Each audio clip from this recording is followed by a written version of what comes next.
मुख्यमंत्री माझी लाडकी बहीण योजना आणि या योजनेच्या विषयी बघा, वितरणाला लागलेला जो काही वेळ आहे तो प्रचंड झालेला आहे, सर्वांना माहीत आहे. परंतु अजूनही आपल्याकडे या महिन्याचे 3 दिवस बाकी आहेत, म्हणजे 28, 29 आणि 30. कारण की हा महिना जो आहे 30 तारखेचा आहे. त्यामुळे 1, 2 आणि 3 म्हणजे आजचा दिवस धरून जर आपण विचार केला तर या तिन्ही दिवसामध्ये कोणत्याही प्रकारची सुट्टी नाही आहे. त्यामुळे या दिवसामध्ये GR येऊ शकतो आणि वितरण देखील सुरू होऊ शकतं. बघा, वितरण देखील सुरू होऊ शकतं, पण हे संपूर्ण गोष्टी डिपेंड आहेत सरकारच्या इच्छाशक्तीवर. जर सरकारने ठरवलं तर एका दिवसामध्ये संपूर्ण गोष्टी होऊ शकतात, पण जर त्यांनी ठरवलं तरच होतील, अन्यथा मग ते पुढे पुढे जाईल. पण तरी देखील सर्वाधिक शक्यता ही याच महिन्यामध्ये वितरण होण्याची आहे, आणि ती पण खास करून या पुढच्या 2-3 दिवसामध्ये, आज, उद्या आणि परवापर्यंत.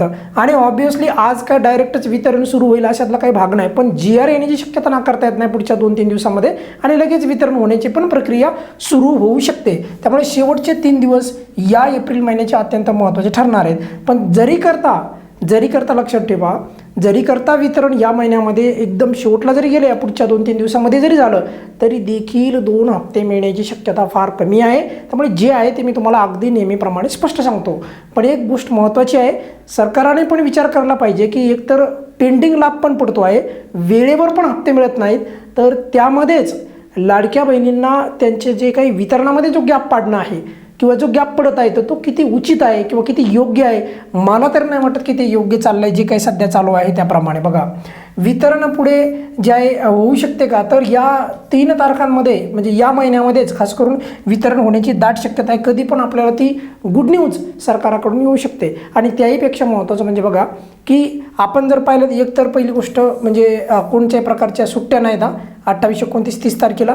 आणि EKYC सध्या जे चालू आहे, EKYC दुरुस्ती बरं का, आणि ज्यांना तर EKYC केलीच नाही त्यांच्यावर तर अन्याय चालू आहे असं म्हणलं तरी काय हरकत नाही. का बरं? कारण ज्यांनी KYC केली नाही त्यांना बघा, एका बाजूने EKYC दुरुस्ती चालू आहे आणि एका बाजूने काही लाभार्थ्यांना KYC करण्याचा ऑप्शनच उपलब्ध नाही.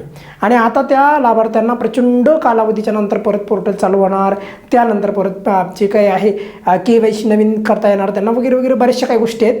पण तरी देखील या EKYC दुरुस्तीसाठी जे आहे 30 एप्रिल ही तारीख ठरवण्यात आलेली आहे.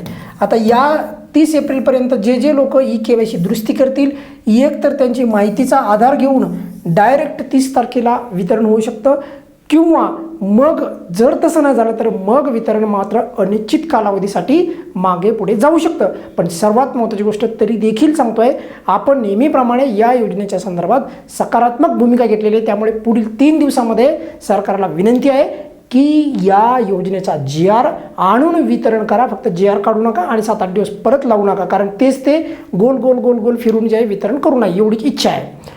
या व्हिडिओमध्ये आपण इथेच थांबूयात. बघा, ज्या लाभार्थ्यांनी अजून KYC दुरुस्ती केली नसेल अशा सर्व लाभार्थ्यांना विनंती आहे की पुढच्या 3 दिवसच तुम्हाला दुरुस्ती करण्याचा जो काही पर्याय उपलब्ध असणार आहे, त्यानंतर मग ती लिंक होऊन ती EKYC दुरुस्ती पण हटून जाईल. तरी देखील अशा लाभार्थ्यांनी ज्यांनी EKYC अजूनही केली नाही तर त्यांनी पुढील 3 दिवसामध्ये म्हणजेच 30 एप्रिलपर्यंत EKYC दुरुस्ती करून घ्यावी. या व्हिडिओमध्ये आपण इथेच थांबूयात. काही अडचण असेल तर नेहमीप्रमाणे कमेंट्समध्ये विचारू शकता.